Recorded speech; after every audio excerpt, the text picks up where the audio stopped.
ご視聴いただきありがとうございます。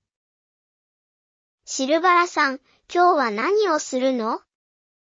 はい。今日は動作が軽いと言われている Linux の Ubuntu を Core 2 Quad、メモリー 4GB のパソコンにインストールしてみたいと思います。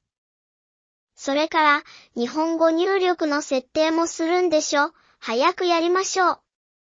はい。それでは早速始めたいと思います。検索して Ubuntu のページを開きます。英語なので翻訳機能で日本語表示にします。Ubuntu を入手をクリックします。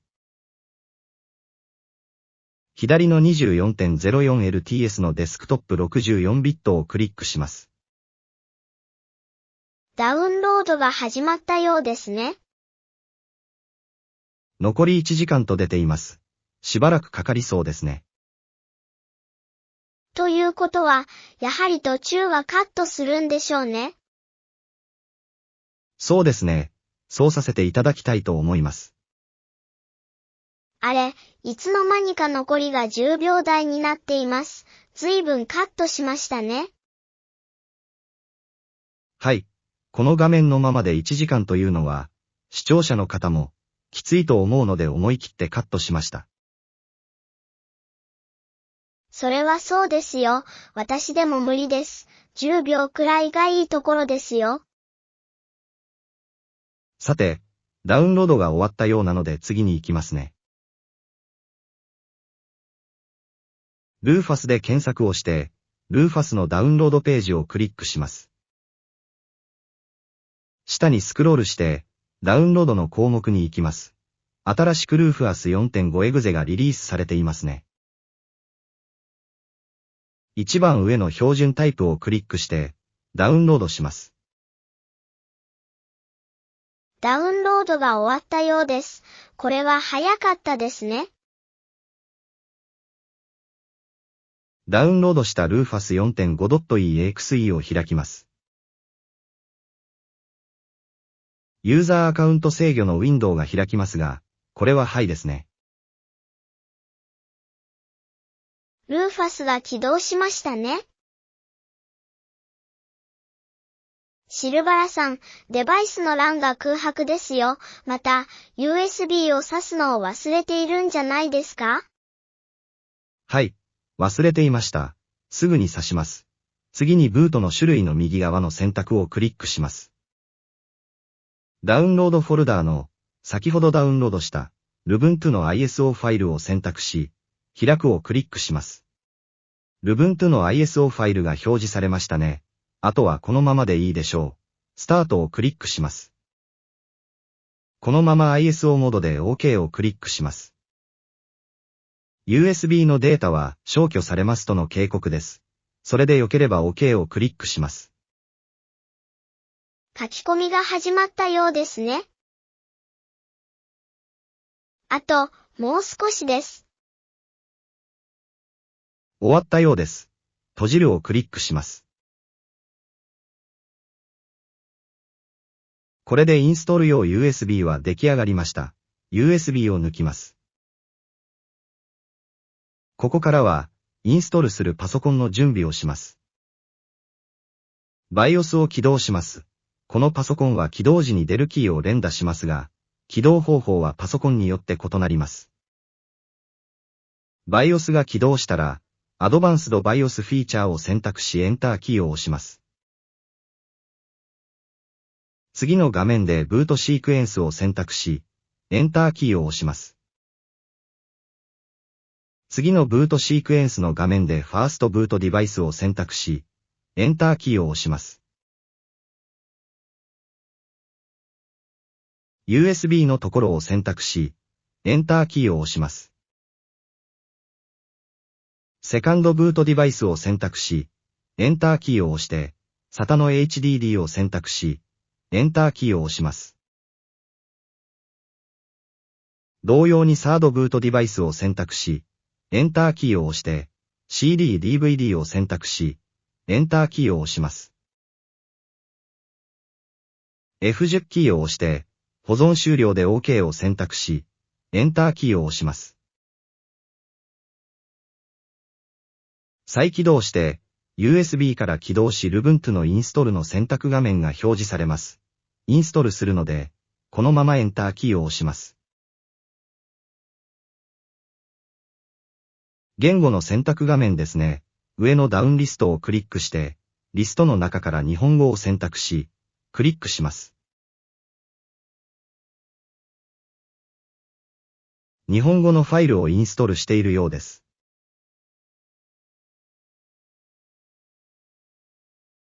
終わったようですね。インストール Ubuntu をクリックします。インストーラーが起動するようですね。起動しました。日本語が選択されているようなので、次へをクリックします。地域の設定です。東京になっているので、このまま次へをクリックします。キーボードレイアウトの選択です。ジャパニーズとデフォルトが選択されていますね。次へをクリックします。インストールのカスタム設定です。ノーマルのままで、次へをクリックします。パーティションの設定です。デュアルブートにしようと思っているので、共存してインストールを選びます。パーティションの変更グラフが出ましたね。縮小するパーティションを選択し、下のバーをドラッグするということですね。やってみましょうか。クリックしてみます。下のグラフが変わりましたね。空き領域が2つに分かれました。グラフの境目をドラッグすると、サイズ変更ができると思うのですが、このままで行くことにします。次へをクリックします。名前とパスワードの入力画面です。名前を入力して、ログイン名とコンピューター名は自動で入るようです。パスワードを入力します。確認用のパスワードも入力して、次へをクリックします。これまでの設定の確認です。大丈夫ですね。インストールをクリックします。インストールの再確認のウィンドウが開きました。今すぐインストールをクリックします。インストールが始まりました。Ubuntuの説明が表示されています。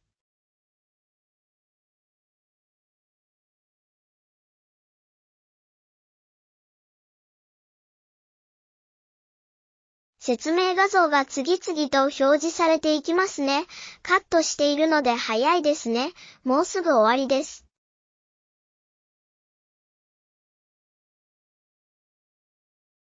インストールが終わりました。再起動するようです。実行をクリックします。再起動してます。ブートの選択画面です。このままブートします。Ubuntuのロゴが表示されましたね。今度は小さめのロゴですね。あと、もう少しのようです。起動しだしたようですね。背景の画像がとても綺麗です。Ubuntuが起動しました。画像が印象的ですね。さて、それではトップ画面のアイコンを見ていきましょう。一番上のアイコンは Ubuntu マニュアルとありますね。クリックしてみましょう。ネットからファイルを読み込んでいるようです。表示されましたね。Ubuntu のマニュアルへようこそ、とあります。でも、英語表示なんですね。次に行っちゃいましょう。そうですね。Chrome のように、日本語に切り替えられるとわかりやすいのですが、閉じます。次のアイコンは、ユーザーとありますね。Windows のドキュメントのようなものですね。ゴミ箱は良いでしょう。次のコンピューターを開いてみます。マイコンピューターのようなものですかね。閉じます。次のアイコンは、ネットワーク関係の表示のようですね。閉じます。スタートメニューをクリックしてみます。アイコンの位置や表示方法は Windows の感覚でできますね。フェザーパッドを開いてみます。メモ帳のようなものですね。日本語入力は、やはりできないようですね。後で、追加できるかやってみたいと思います。変更の破棄をして閉じます。メニューが多いので迷いますね。インターネットの Firefox を開いてみます。トップの検索画面ですね。Lubuntu と入力して検索してみます。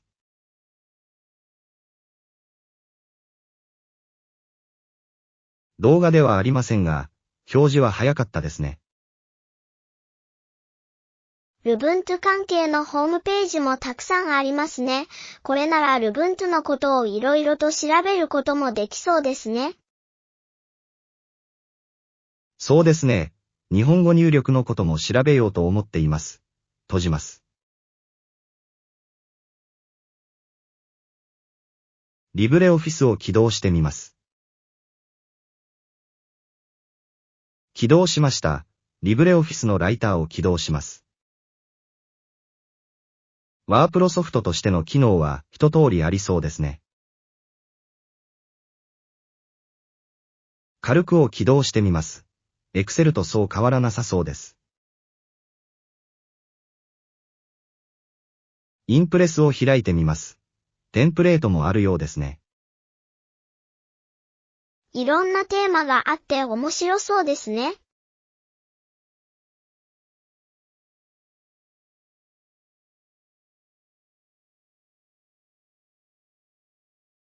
閉じます。ドローを開いてみます。ペイントソフトですね。マスを開いてみます。こういったソフトの使用経験はないのですが、いろいろ複雑な計算ができそうですね。データベースソフトもあるようです。オフィス関係の一通りのことはできそうですね。テンプレートもいろいろあるようですが、リブレオフィスはこれくらいにしておきます。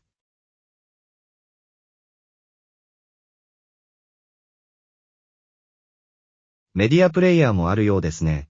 開いてみます。コーンの画像が面白いですね。閉じます。パーティションマネージャーを開いてみます。パスワードの入力が必要なようですね。パスワードを入力します。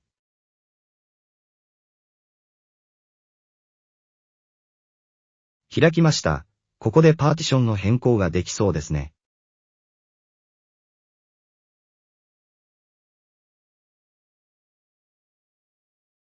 キーボードとマウスの設定がありますね。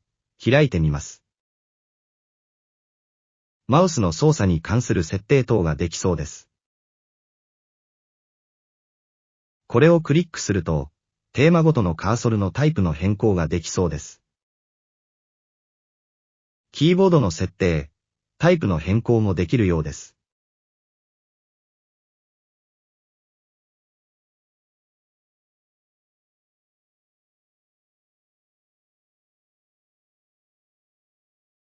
ここで、外観の変更ができるようです。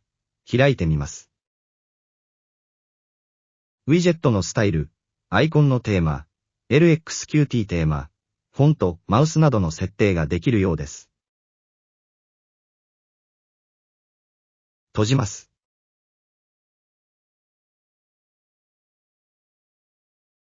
他にもたくさんの項目がありますが、とても全部は検証しきれないので、これくらいにさせていただいて、日本語入力の追加設定にかかりたいと思います。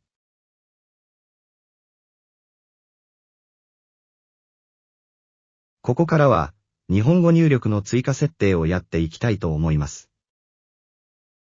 メニューからシステムツールのディスカバーをクリックして開きます。開きました。ここにはないようですね。検索欄にランゲージサポートと入力して検索します。見つからないですね。下のランゲージサポートをウェブで検索をクリックします。ないですね。下にスクロールしてみます。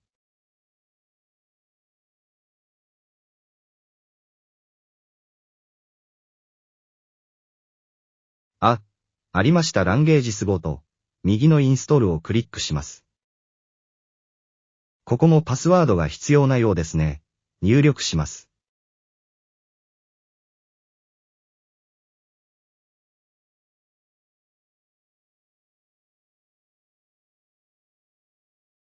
ダウンロードしているようです。インストールが始まったようですね。少し時間がかかりそうなので、途中をカットします。インストールが終わりました。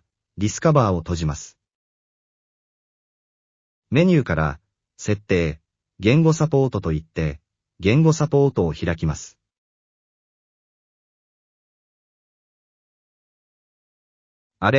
言語サポートが完全にインストールされていないようです。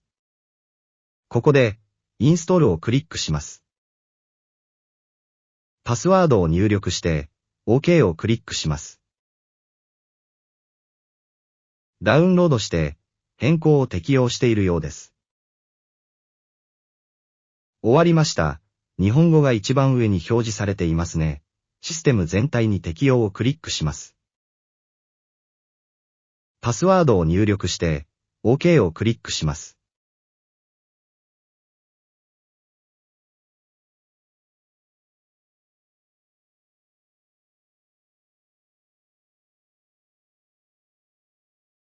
メニューからシステムツールのクターミナルをクリックして開きます。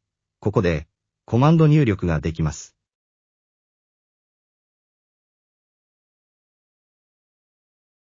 コマンドを入力していきます。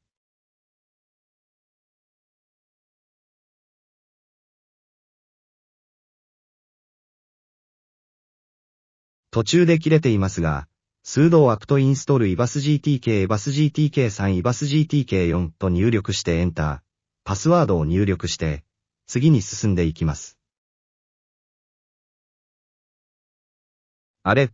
エラーが出ました。よく見てみると、ibasgtk4 の後ろに、を入力していました。入力し直します。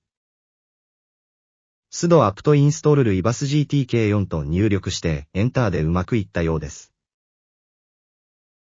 クターミナルを閉じます。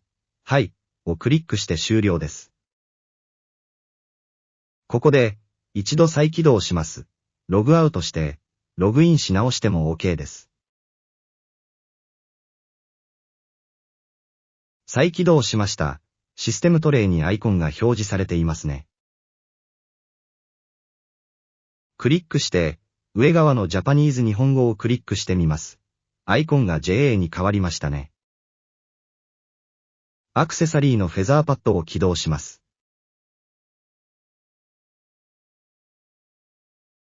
試しに入力してみます。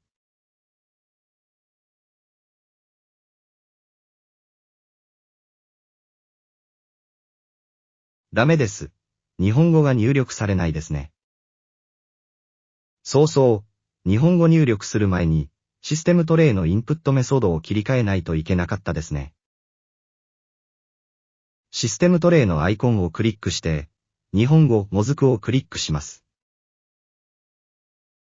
アイコンが文字入力に変わりましたね。漢字キーを押してかなに変えます。